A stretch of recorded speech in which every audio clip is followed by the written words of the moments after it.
Okay, so last off, we just kind of had finished checking out. And so you're going to have to go into your email and find the email with your account information. It should have your control panel link in it. So you'll want to click on that and enter in your username and password, username and your password. And so then you'll be into your control panel or your C panel. You can also get into the billing system. There's two different places you can actually log into. So they'll probably send you a couple different, so the billing portal, here's the login name, password. So you might get in here. This is the billing system. If you actually log into this instead of the control panel, you can actually go launch cPanel from in here. So that might be a good way to do it too, is just to go into that first email that they send you and go into the billing portal is what they're calling it, and logging into the billing portal with the username and password, and then clicking on launch cPanel. And so this is what the cPanel looks like, and we just want to go to let's see, WordPress installer. And so we want to select our domain. You might have more than one if you've done this before, but I'm guessing most of you haven't. So here's my domain that I purchased. There is a / directory here. We just want to leave that as is. And then they're trying to sell you to have somebody else do it for you, but that's not really the way to go. We'll just push next. And then so we'll put in our blog title. Mine is going to be Mary Ward Design. Admin username, so I'm just going to make it admin. I suggest you do the same. And then Mary Ward admin email. Make sure you get this in there correct. Use the same one that you used before with check this. And then let's just do, let's see here.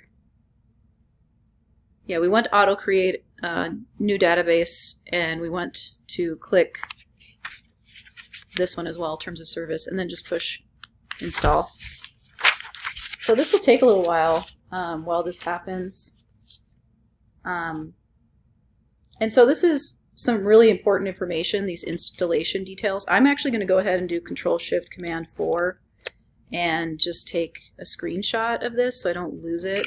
But I'm also going to copy and paste my password. Actually, maybe let's just do the whole thing. Copy, Command-C, highlight, and Command-C. And then I'm going to go to text edit.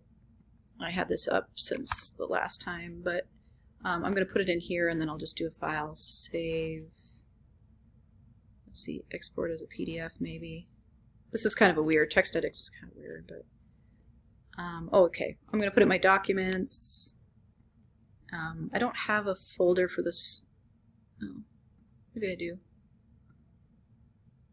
Yeah, okay, I did have one here. So Mary Ward Design, I have that in my, actually I have that on my desktop. I should have it in my documents. It's better to have it in the documents, but I can always move it later. Password.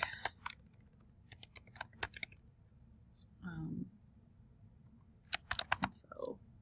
I'll save it as password info. I'll make it a, I don't know, Unicode. If you had a Word on your computer, that might work good too, but I think that should be okay. Okay.